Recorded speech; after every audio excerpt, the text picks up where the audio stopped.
Orbazai sacou as gaitas e tambores un ano máis para desfrutar así da súa foliada.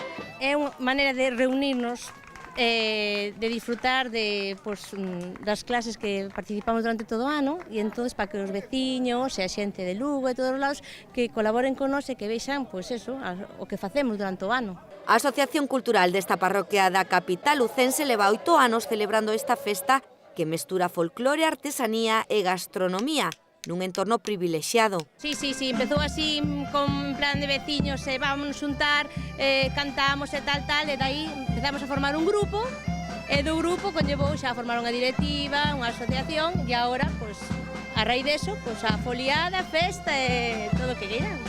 Unha xornada de festa das de antes, na que moitos quixeron estar.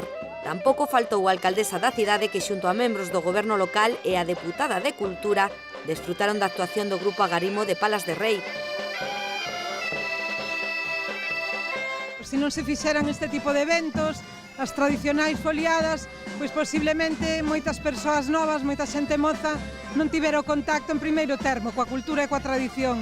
Tralo baile, as autoridades contemplaron a demostración ao vivo destas artesáns, onde o concelleiro de Medio Rural animouse a probar coa cestaría e facer un dos pasos na elaboración deste escudo.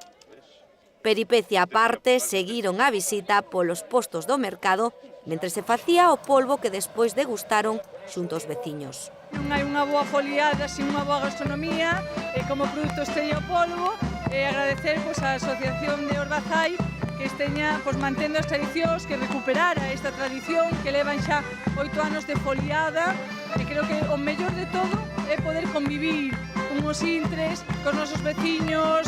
Xunto a Agarimo e o anfitrión Airiños de Orbazai, ao longo da xornada tocaron os grupos Falcatrueiros de Monterroso e a Chocolateira da Pontenova.